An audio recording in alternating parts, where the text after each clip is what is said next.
آج کی جمعے کی اس نشست میں 3 باتیں عرض کرنی ہیں۔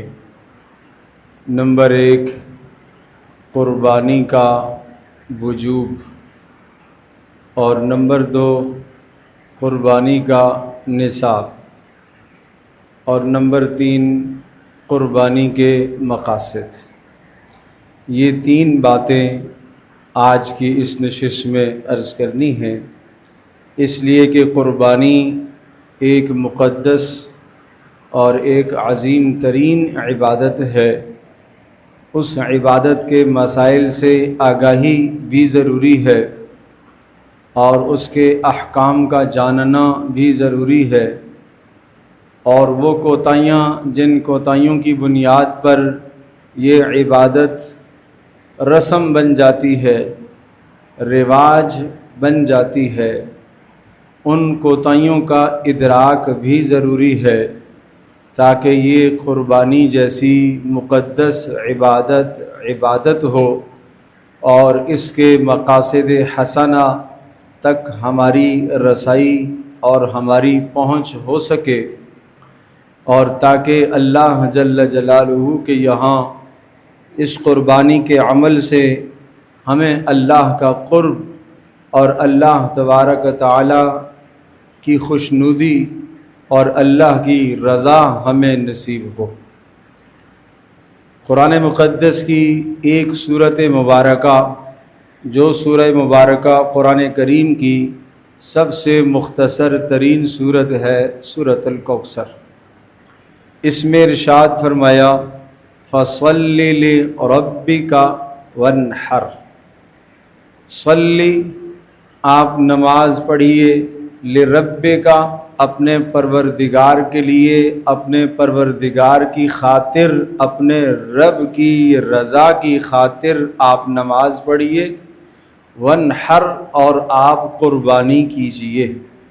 حضرت حسن بصری رحمۃ اللہ علیہ ارشاد فرماتے ہیں کہ یہاں پر جو نماز کا ذکر ہے، فَصَلِّ لِرَبِّكَ، اس نماز سے مراد عید الاضحیٰ کی نماز مراد ہے، اور وانحر سے مراد قربانی ہے۔ گویا کہ اس صورت میں 2 باتیں ثابت ہوئیں، ایک تو نماز یعنی عید الاضحیٰ کی نماز، اور نمبر 2 قربانی۔ اور علامہ ابو بکر جساس رحمۃ اللہ علیہ نے اپنی کتاب احکام القرآن میں حضرت حسن بصری رحمۃ اللہ علیہ کا قول نقل کر کے یہ ارشاد فرمایا کہ اس سے یہ ثابت ہوا کہ عید الاضحیٰ کی نماز پڑھنا بھی واجب، اور اس کے بعد قربانی کرنا بھی واجب ہے۔ عید الاضحیٰ کی نماز کی ادائیگی بھی واجب ہے، اور اس کے بعد قربانی کا کرنا بھی واجب ہے۔ وہ علیحدہ بات ہے کہ عید الاضحیٰ کی نماز کے وجوب کے لیے علیحدہ احکام ہیں، اور قربانی کے وجوب کے لیے علیحدہ احکام۔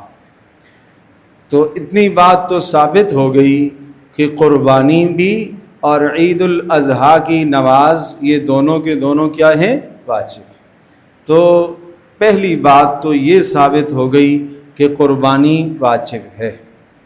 اب قربانی کا نصاب کیا ہے، اس سلسلے میں یہ ذہن نشین فرمائیے گا، پیارے رسول صلی اللہ تعالی علیہ وسلم نے اپنی شریعت مطہرہ میں اور اس مبارک دین میں ایک ایک مسئلے کو، ایک ایک بات کو آپ نے وضاحت کے ساتھ ذکر فرمایا۔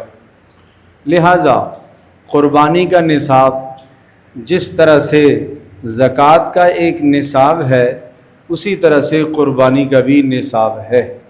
البتہ زکوٰۃ کے نصاب میں اور قربانی کے نصاب میں 2 طرح کا فرق ہے۔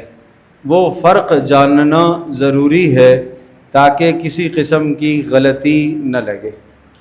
زکوٰۃ میں سونا ہے جبکہ وہ 7.5 تولہ ہو، چاندی ہے جبکہ وہ 52.5 تولہ ہو، نقدی ہے جس کی قیمت 52.5 تولہ چاندی کو پہنچ جائے، مال تجارت ہے جس کی قیمت وہ 52.5 تولہ چاندی کو پہنچ جائے۔ یہ 4 اجناس، یہ 4 چیزیں ہیں جن پر زکوٰۃ فرض ہوتی ہے۔ پھر زکوٰۃ میں یہ بھی ضروری ہے کہ یہ 4 چیزیں آپ کے پاس یا ان چاروں میں سے کوئی ایک آپ کے پاس پورا سال رہے، سال کا گزرنا شرط ہے۔ اب قربانی کا نصاب ذہن نشین فرمائیے۔ قربانی کا نصاب کیا ہے؟ نمبر 1، کسی آدمی کے پاس 7.5 تولہ سونا ہے تو اس پر قربانی واجب ہے۔ نمبر 2، 7.5 تولہ سونا نہیں ہے، 52.5 تولہ چاندی ہے تو اس پر قربانی واجب ہے۔ نمبر 3، 52.5 تولہ چاندی بھی نہیں ہے مگر 52.5 تولہ چاندی کی قیمت کے برابر نقدی موجود ہے تو اس پر بھی قربانی واجب ہے۔ آج کے حساب سے یا اس وقت کے حساب سے چونکہ چاندی کا، سونے کا ریٹ آگے پیچھے ہوتا رہتا ہے، قیمتیں مختلف ہوتی رہتی ہیں، تو مئی 2026 میں جو اس وقت چاندی کا ریٹ بن رہا ہے 52.5 تولہ چاندی، 52.5 تولہ چاندی 4,22,000 روپے کے برابر میں ہے۔ لہٰذا کسی آدمی کے پاس 4,22,000 یا 4.5 لاکھ کی رقم اس کے پاس کیش کی شکل میں موجود ہے، یا 4.5 لاکھ کی رقم کے برابر اس کے پاس مال تجارت ہے تو اس پر بھی قربانی واجب ہے۔ 52.5 تولہ چاندی کی قیمت برابر ہو گئی 4,22,000 روپے، تو 4,22,000 کی کیش کسی کے پاس ہے تو اس پر قربانی واجب ہے، یا اتنی مقدار کا مال تجارت ہے تو قربانی واجب ہے۔ یہ تو 4 چیزیں وہی ہو گئیں جو زکوٰۃ کی ہے۔ 5ویں چیز یہاں ایک اضافی ہے۔ وہ اضافی چیز یہ ہے کہ اگر کسی آدمی کے پاس سونا بھی نہیں ہے، چاندی بھی نہیں ہے، نقدی بھی نہیں ہے، مال تجارت بھی نہیں ہے، مگر گھر میں ضرورت سے زائد اتنا سامان پڑا ہوا ہے کہ اس سامان کو اگر ایک ساتھ فروخت کرے تو وہ 52.5 تولہ چاندی کی قیمت کو پہنچ جاتا ہے، تو اس آدمی پر بھی قربانی واجب ہے۔ پھر ذہن نشین فرمائیے، سونا بھی نہیں ہے، چاندی بھی نہیں ہے، نقدی بھی نہیں ہے، مال تجارت بھی نہیں ہے، مگر گھر میں ضرورت سے زائد سامان۔ ضرورت سے زائد سامان کون سا ہے؟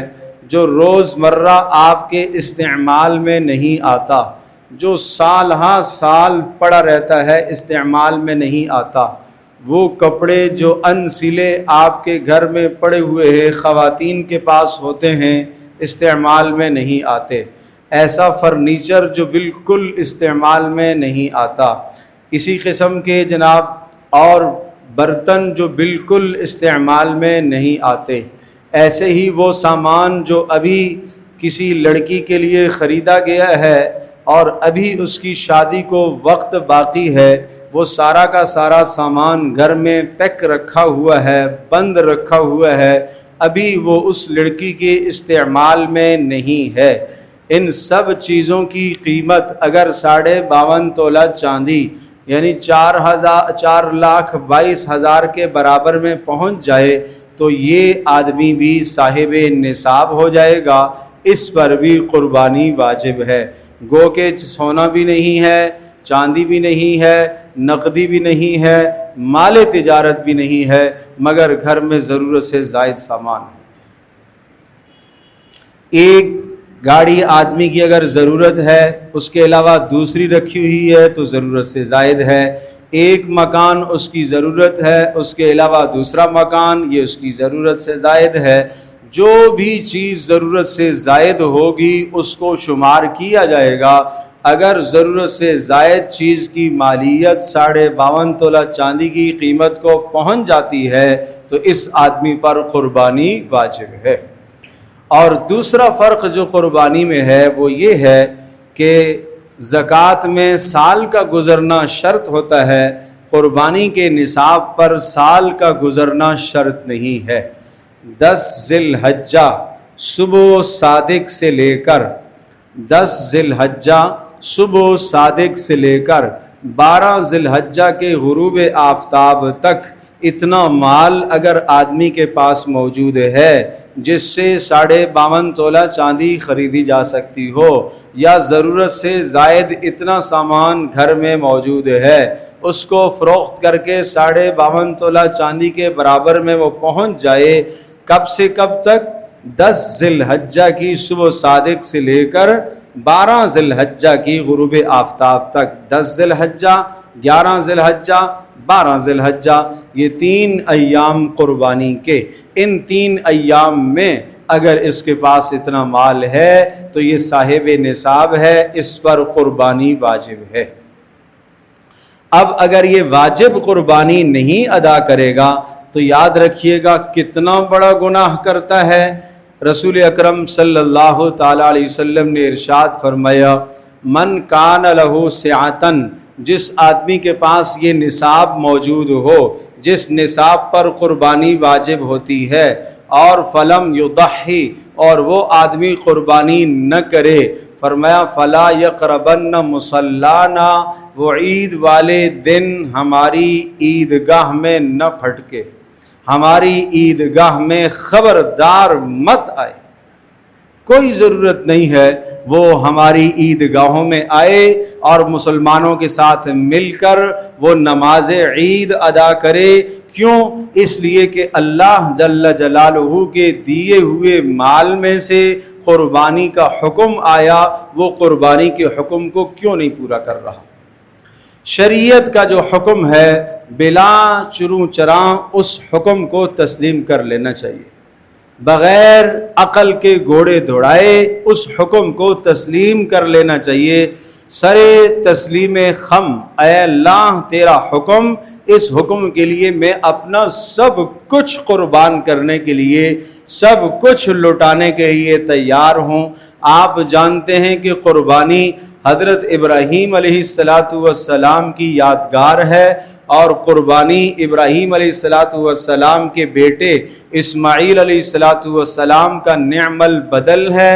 تو اللہ کی جانب سے جب ابراہیم علیہ السلام کو قربانی کا حکم ہوا، اور وہ حکم بھی خواب کے اندر ہوا، اشارہ ہوا، تو حضرت ابراہیم علیہ السلام نے وہاں اپنی عقل کو استعمال نہیں فرمایا، اللہ کے حکم کو مقدم کیا۔ اسماعیل علیہ السلام سے کہا فانظر ماذا ترى، بیٹا تیری کیا رائے ہے؟ انی ارا فی المنام انی اذبحک، میں خواب میں دیکھ رہا ہوں کہ آپ کی گردن پر میں چھری چلا رہا ہوں، آپ کو اللہ کے نام پر ذبح کر رہا ہوں۔ اسماعیل علیہ السلام نے یہ نہیں فرمایا ابا جان میرا کیا قصور ہے، ابا جان مجھے کیوں ذبح کریں گے؟ ارشاد فرمایا ففعل ما تؤمر، ابا جان جس چیز کا آپ کو حکم ہوا ہے اس کو فوری آپ ادا فرما لیجئے۔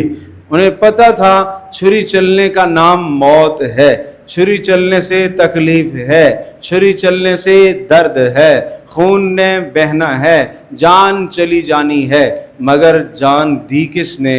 اللہ۔ جان دی کس نے؟ اللہ نے۔ تو اللہ کی دی ہوئی جان اللہ کے نام پر لٹا دینا، یہ انبیاء علیہ السلام کا شیوا طریقہ اور انبیاء کی سنت۔ تو اللہ کے نام پر اپنا مال لٹا دینا یہ اپنی سعادت سمجھو۔ کبھی یہ تصور مت کرو، کبھی کبھی خیال آتا ہے جیسے ہی قربانیوں کا زمانہ قریب آتا ہے یہ سوال گردش کرنا شروع کر دیتا ہے، ارے اتنے سارے جانوروں کو کاٹنے کی، ذبح کرنے کی کیا ضرورت ہے؟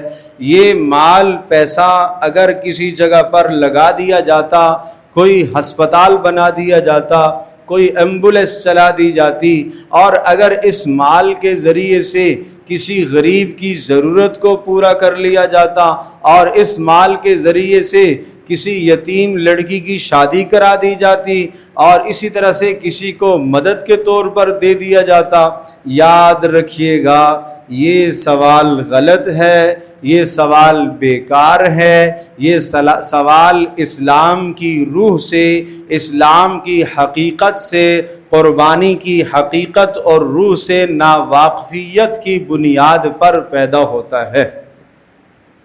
جو آدمی یہ سوال کرتا ہے یا اس سوال کو اچھالتا ہے یا اس سوال کو معاشرے میں پھیلاتا ہے، اس سوال کو آگے نشر کرتا ہے اور لوگوں کے ذہنوں میں مختلف وسوسے ڈالتا ہے، یوسوس فی صدور الناس من الجنۃ والناس، ایسوں سے پناہ مانگنی چاہیے کہ اللہ اس قسم کے شیطانوں سے میری حفاظت فرمانا جو میرے دل میں ایمان کے بارے میں، تیرے حکم کے بارے میں، تیرے نبی صلی اللہ علیہ وسلم کی سیرت طیبہ کے بارے میں کوئی وسوسہ ڈالیں، چاہے وہ انسانوں میں سے ہوں چاہے وہ جنات میں سے ہوں۔ یہ سوال بیکار ہے۔ کیوں؟ اس لیے کہ آپ قربانی کے مقصد کو سمجھیے۔ میں نے عرض کر دیا قربانی کا نصاب بھی سامنے آ گیا، قربانی کا وجوب بھی سامنے آ گیا، اب تیسری بات رہ گئی قربانی کے مقاصد۔ جب قربانی کے مقاصد آپ ذہن نشین فرمائیں گے تو پھر کبھی بھی یہ سوال پیدا نہیں ہوگا۔ پیارے رسول صلی اللہ تعالی علیہ وسلم نے ارشاد فرمایا، عید الاضحیٰ والے دن انسان جو بھی اعمال کرتا ہے، جو بھی اعمال کرتا ہے، کیا مطلب؟ نماز پڑھتا ہے، ٹھیک ہے، تلاوت کرتا ہے، یہ جو بھی اعمال انسان کی زندگی سے صادر ہوتے ہیں۔ اچھا، اسی طرح سے صدقہ کرتا ہے، کسی کو صدقے کے طور پر پیسے دے دیے، کسی کی مدد کر دی، صدقہ کرنا بھی مدد کرنا بھی ثواب ہے، اور اسی طرح سے کسی کی ضرورت پوری کر لینا یہ بھی کیا ہے؟ ثواب ہے۔ لیکن پیارے رسول صلی اللہ علیہ وسلم کیا ارشاد فرما رہے؟ یہ جتنے بھی اعمال اس نے کیے ہیں ان سب میں سب سے زیادہ محبوب ترین، پسندیدہ ترین عمل اللہ کے نزدیک وہ کیا ہے؟ وہ جانور کا خون بہانا، اللہ کے نام پر جانور کو ذبح کرنا۔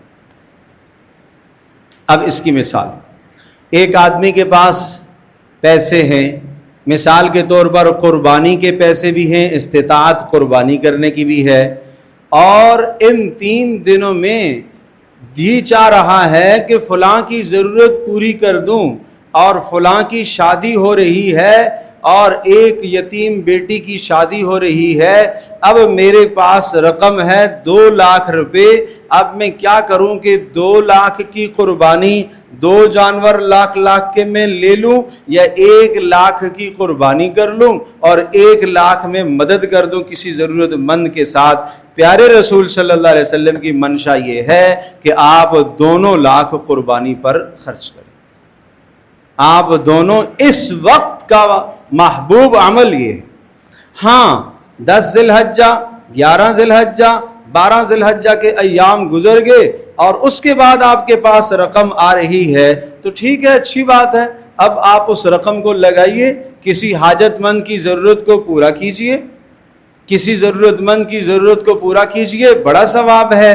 لیکن ان ایام کے اندر سب سے محبوب عمل، پسندیدہ ترین عمل اللہ کے نزدیک وہ جانور کو ذبح کرنا، اللہ کے نام پر اس کا خون بہانا ہے۔ وَلِكُلِّ أُمَّةٍ جَعَلْنَا مَنْسَكًا لِيَذْكُرُوا اسْمَ اللَّهِ عَلَى مَا رَزَقَهُمْ مِنْ بَهِيمَةِ الْأَنْعَامِ، ہر امت کے لیے اللہ نے قربانیوں کا حکم دیا، لہٰذا آپ کی امت کو بھی قربانی کا حکم ہے۔ کیوں؟ لِيَذْكُرُوا اسْمَ اللَّهِ عَلَى مَا رَزَقَهُمْ من بہیمت الانعام، تاکہ چوپایوں کو ذبح کرتے وقت یہ اللہ کا نام بلند کریں، اللہ کی کبریائی، بسم اللہ اللہ اکبر کا نعرہ لگاتے ہوئے جانور کی گردن پر چھری پھیریں کہ اے اللہ، تیرا دیا ہوا مال، تیرے نام پر، تیرے حکم کے مطابق، تیرے نبی پاک صلی اللہ علیہ وسلم کی سنت کے مطابق میں اس کو تیرے نام پر قربان کر رہا۔ تو ایک تو یہ بات آ گئی، اور پھر اس کی دلیل پیارے رسول صلی اللہ تعالی علیہ وسلم نے آپ علیہ الصلوۃ والسلام کو اللہ نے وسعت عطا فرمائی، تو آپ نے کتنی قربانیاں کی؟ ایک موقع پر آپ علیہ الصلوۃ والسلام نے 100 اونٹ ذبح فرمائے، 100 اونٹ ذبح فرمائے۔ اور آپ جانتے ہیں اونٹ بڑا جانور ہے اور اس میں 7 حصے ہوتے ہیں، یہ آگے انشاءاللہ حصص کی تفصیل اگلی نشستوں میں ہم عرض کریں گے۔ تو آپ اندازہ کیجئے کہ 100 اونٹوں کا ذبح کرنا، پیارے رسول صلی اللہ علیہ وسلم نے اپنے عمل سے یہ بتلایا کہ اس دن سب سے محبوب ترین عمل کیا ہے؟ وہ جانور کا خون بہانا ہے، وہ ذبح کرنا ہے۔ حالانکہ مدینہ میں اور بھی حاجت مند تھے، ضرورت مند تھے، غریب غربا بھی تھے۔ اللہ کے نبی چاہتے تو 2 اونٹ ذبح کر دیتے اور باقی جو مال تھا وہ آپ علیہ الصلوۃ والسلام کسی دوسری ضرورت میں صرف فرما لیتے، یا آپ چاہتے تو وہ اونٹ ہی کسی کو ہدیہ دے دیتے، کسی کو آپ گفٹ پر دے دیتے، اس لیے کہ اونٹ تو اس وقت کی سواری بھی ہے اور اس وقت کی وہ خوراک بھی ہے۔ مگر رسول پاک صلی اللہ تعالی علیہ وسلم نے اتنی کثیر قربانیاں کر کے اور اتنے زیادہ جانور ذبح کر کے آپ نے یہ سمجھا دیا کہ جناب مقصد اس دن اللہ کی رضا کے لیے خون کا بہانا ہے۔ دوسرا مقصد وہ کیا ہے؟ اللہ کی جانب سے ضیافت ہے۔ اللہ کی جانب سے جب ضیافت ہے، مہمان نوازی ہے، اللہ تبارک و تعالی میزبان اور اللہ کے بندے اللہ کے مہمان، تو مہمان کو جتنا زیادہ کھلایا جائے، جتنا وافر اس کے لیے انتظام کیا جائے، یہ زیادہ بہتر ہے، لہذا کثرت مطلوب ہے۔ اب اس سے یہ نقطہ بھی سمجھ میں آ گیا کہ ہمارے سامنے 2 طرح کی بات آ گئی۔ ایک صورت یہ ہے کہ جناب جانور ہے، 4 لاکھ کا ایک جانور مل رہا ہے، اور دوسری صورت یہ ہے کہ اگر 4 لاکھ میں 2 جانور لے لیتا ہوں 2 لاکھ کے، اور وہ جو 2 لاکھ کے میں جانور لے رہا ہوں وہ بھی تمام کی تمام شرائط ان میں پائی جا رہی ہیں، وہ اچھے بھی ہیں، وہ خوبصورت بھی ہیں، ان کی عمریں بھی پوری ہیں، وہ عیب دار بھی نہیں ہیں، اگر ان 2 کو ملائیں اور ان کا گوشت جمع کریں تو اس ایک جو 4 لاکھ کا میں لے رہا ہوں زیادہ ہو جا رہا ہے، تو پھر بہتر یہ ہے کہ میں کثرت والی بات کو ترجیح دوں، جس طریقے سے زیادہ جانور آئیں اس بات کو میں ترجیح دوں، نہ یہ کہ میں 10 لاکھ میں ایک لے کر آیا، 50 لاکھ میں ایک لے کر آیا، اب تو سنا ہے کروڑوں کی قیمتیں لگتی ہیں۔ یہ تو زیادتی ہے بھائی، یہ عبادت نہیں ہے، یہ کمائی ہے، بیوپاری کی بھی کمائی ہے، یہ عبادت نہیں ہے، یہ رسم بن گئی ہے، یہ عبادت نہیں ہے، یہ رواج ہے۔ اعلیٰ سے اعلیٰ، بہترین سے بہترین جانور ذبح کرنے کا حکم ہے، مگر اس اعلیٰ سے اعلیٰ اور بہترین سے بہترین کے حصول میں ایسا عمل نہ کرو جس سے قربانی کی حقیقت ختم ہو جائے، جس سے قربانی کی روح ختم ہو جائے۔ کچھ کہتے ہیں جی ہمارے بچوں کی یہ چاہت تھی، کچھ یہ کہہ رہے ہیں جناب بیوی صاحبہ کی یہ چاہت تھی، کچھ یہ کہہ رہے ہیں کہ جناب میری یہ چاہت تھی۔ میرے عزیز، تیری چاہت، بیوی کی چاہت، بچوں کی چاہت، ایک یہ چاہتے پورا کرنا اور ایک محمد رسول اللہ صلی اللہ علیہ وسلم کی سنت کا پورا کرنا۔ ایک ہے قربانی کی حقیقت کو پانا، ایک ہے قربانی کی روح کو حاصل کرنا، ایک ہے قربانی کا فلسفہ حاصل کرنا، قربانی کا مقصد حاصل کرنا، اور ایک ہے خواہش کو پورا کرنا۔ ساری زندگی خواہشات پوری کرتا رہا، شادی کے موقع پر بھی خواہشات، خوشی میں بھی خواہشات، غمی میں بھی خواہشات، تو کیا عبادت میں بھی خواہش ہی پوری کریں گے؟ کچھ تو اپنی خواہش کے خلاف کرو، کچھ تو اپنی چاہت کے خلاف کرو۔ ابراہیم علیہ السلام نے تو خواہش نہیں پوری کی، وہاں تو انہوں نے چاہت نہیں پوری کی کہ میری چاہت یہ ہے کہ ایسا کر لو، میری خواہش یہ ہے جو ایسا کر لو. جو اللہ کا حکم آیا، جو اللہ کا حکم آیا اس حکم کو پورا کرنے کے لیے اسلما، ابراہیم علیہ السلام بھی، اسماعیل علیہ السلام بھی، دونوں کے دونوں بزرگوار باپ بیٹا اللہ کے حکم کے سامنے جھک گئے. بس یہ جھکنا مقصود ہے، یہ اللہ کے حکم کے سامنے سب کچھ لٹا دینا مقصود ہے، اللہ کے حکم کے سامنے خواہشات کو قربان کرنا مقصود ہے، اللہ کے حکم کے سامنے رسم و رواج کو قربان کرنا مقصود ہے، اللہ کے حکم کے سامنے اپنی اولاد اور بیوی کی چاہتوں کو قربان کرنا مقصود ہے. بھائی اس لیے قربانی کی حقیقت کو سمجھو، فلسفہ سمجھو، مقاصد سمجھو، لعلکم تشکرون. اس لیے قربانیوں کا حکم ہے تاکہ تم شکر گزار بنو. لن ینال اللہ لحومها ولا دماؤها ولکن ینالہ التقوی منکم. تم جب جانور ذبح کرتے ہو تو ان جانوروں کے خون وہ تو یہاں ہی بہہ جاتے ہیں، وہ تو اللہ کے پاس نہیں پہنچتے، اور گوشت تم استعمال کر لیتے ہو، گوشت تو اللہ کے پاس نہیں پہنچتا. یا اللہ آپ نے پھر کیوں حکم دیا وَلَٰكِن يَنَالُهُ التَّقْوَىٰ مِنْكُمْ؟ اللہ پاک یہ ارشاد فرما رہا میں دیکھنا چاہتا ہوں کہ اس قربانی کے ذریعے سے کون آدمی متقی بنتا ہے اور کون آدمی اپنے آپ کو خواہشات سے بچاتا ہے، کون شخص اپنے آپ کو گناہوں سے بچاتا ہے. یہ ہے مقصد، یہ ہے فلسفہ قربانی. تو عرض یہ ہے رسم و رواج نہ دیکھیں، نمود و نمائش نہ دیکھیں.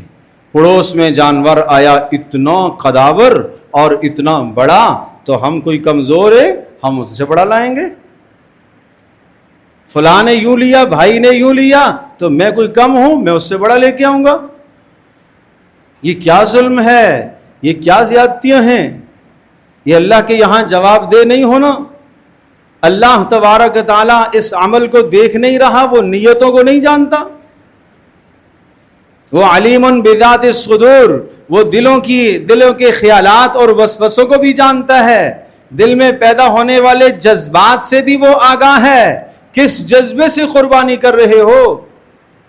اس لیے عزیز دوستوں اور بزرگوں، جانور خریدتے وقت خیال رکھیے، اعتدال میں آئیے اور شریعت کا فلسفہ سمجھیے، مقاصد سمجھیے، سنت مطہرہ کو سمجھیے. اس کو سمجھ کر پھر آپ قربانی کی عبادت بجا لائیں اور اچھی طرح سے سمجھیں. عبادت عبادت بار بار یہ کہیے، کہلوائیے اور اپنے دل و دماغ میں یہ بات بیٹھائیے کہ یہ عبادت ہے. جمعہ کی نماز ہم پڑھیں گے، 2 رکعت نماز ہم فرض ادا کریں گے جی، اور باقی روزانہ ہم ظہر کی نماز 4 پڑھتے اور اس میں اونچی آواز سے قرات نہیں کرتے، اور آج جمعے میں ہم پڑھیں گے اونچی آواز سے قرات کریں گے. تو اگر یہ کر لیتے ہیں کہ بھائی جمعے کو 2 کے بجائے 4 پڑھ لیتے ہیں، روزانہ ہی تو 4 پڑھتے، کتنی اچھی بات ہے. کوئی آدمی کہے گا نا کہ ہاں 4 پڑھنے میں تو ٹھیک ہے نا، سجدے بھی زیادہ ہو گئے، رکوع بھی زیادہ ہو گئے، تسبیحات بھی زیادہ ہو گئی، اچھی بات. لیکن آپ کہیں گے نہیں نماز نہیں ہوئی، دوبارہ پڑھیے. کیوں؟ اس لیے کہ عبادت کا جو طریقہ تھا جمعے کی عبادت کا، اس طریقے کے خلاف آپ نے کر دیا، لہٰذا یہ نماز جمعہ نہیں ادا ہوئی. بالکل اسی طرح سے رسول پاک صلی اللہ علیہ وسلم نے جو عمل کر کے، جو اپنے ارشادات کے ذریعے سے اور اپنے اعمال کے ذریعے سے جو قربانی کا طریقہ آپ نے رائج فرمایا، جو منسک کا طریقہ آپ نے بتلایا ہے، اگر اس طریقے سے ہٹ کر ایک آدمی رواج کو غالب کرتا ہے اور اپنی خواہش کو سامنے لے کے آتا ہے، اپنی چاہتوں کو سامنے لے کے آتا ہے، تو یقین جانیے یہ قربانی کے مقصد سے ناواقف ہے. اس نے عبادت نہیں کی. جانور کی گردن پر تو چھری پھر گئی، اپنی خواہشات پر چھری نہ پھری. اپنی خواہشات پر چھری نہ پھری، بچوں کی خواہشات پر، بیوی کی چاہت پر اور اپنے رسم و رواج پر چھری نہ پھری، تو قربانی کا وہ مقصد حاصل نہیں ہوا۔ قربانی تو وہ تھی کہ جس کے ذریعے سے اللہ کا قرب حاصل ہوگا۔ ابراہیم علیہ السلام نے جب اپنے بیٹے کو ذبح کرنے کے لیے لٹا دیا تو قربان جائیے، کیا جذبہ ہے ابراہیم علیہ السلام کا، اور کیا جذبہ ہے حضرت اسماعیل علیہ السلام کا۔ ابراہیم کا جذبہ ذبح کرنے کا ہے اور اسماعیل کا جذبہ ذبح ہونے کا ہے۔ اللہ نے ارشاد فرمایا قد صدقت الرؤیا، قد صدقت الرؤیا، ابراہیم آپ نے اپنے خواب کو سچ کر کے دکھایا ہے۔ بس سبحان اللہ سبحان اللہ۔ اور اس عمل سے ابراہیم علیہ السلام کا مقام اور بلند ہوا اور بلند ہوا، اور اللہ تبارک تعالیٰ نے ابراہیم علیہ السلام کو بلندیاں اور عزتیں اور عطا فرمائیں، اور اللہ جل جلالہ نے ان کا تذکرہ پھر کس طرح سے فرمایا، وَنَادَيْنَاهُ أَيْ يَا إِبْرَاهِيمُ قَدْ صَدَّقْتَ الرُّؤْيَا إِنَّا كَذَلِكَ نَجْزِي الْمُحْسِنِينَ۔ یہ ہم بدلہ دیا کرتے ہیں جو مخلص ہوتا ہے اپنی عبادت کے اندر، جو اس طرح سے بندگی کرتا ہے کہ میرا اللہ مجھے دیکھ رہا ہے۔ اور إِنَّ هَذَا لَهُوَ الْبَلَاءُ الْمُبِينُ، اور یہ بہت بڑی آزمائش تھی ابراہیم علیہ السلام پر، اس آزمائش میں وہ کامیاب ہوئے۔ اے اللہ تو نے ابراہیم علیہ السلام کو کیا اجر دیا؟ فرمایا وَتَرَكْنَا عَلَيْهِ فِي الْآخِرِينَ، پہلا اجر ہم نے ابراہیم کو یہ دیا کہ قیامت تک آنے والے انسانوں میں ہم نے ابراہیم علیہ السلام کی اس سنت اور اس طریقے کو جاری کر دیا، اور جب بھی قیامت تک مسلمان قربانی کریں گے تو وہ ابراہیم علیہ السلام کو یاد کریں گے۔ نمبر 2 فرمایا سلام علی ابراہیم، اس قربانی کے بدلے میں ابراہیم علیہ السلام پر اللہ کی جانب سے سلامتیاں ہی سلامتیاں برس رہی ہیں اور سلامتیوں کے فیصلے ان کے لیے ہو رہے ہیں۔ تو یہ ہے قربانی کے ذریعے سے انسان کا مقام اللہ کے یہاں بلند ہونا۔ تو یہ اگر بات ہے تو پھر تو قربانی ہے، ورنہ میرے عزیز دوستو پھر تو بس صرف جانور ذبح کرنا ہے اور بس اس کا گوشت ہی کھانا ہے، اور اللہ پاک ہم سب کی حفاظت فرمائے، اس کی حقیقت پہچاننے کی اللہ میں توفیق عطا فرمائے۔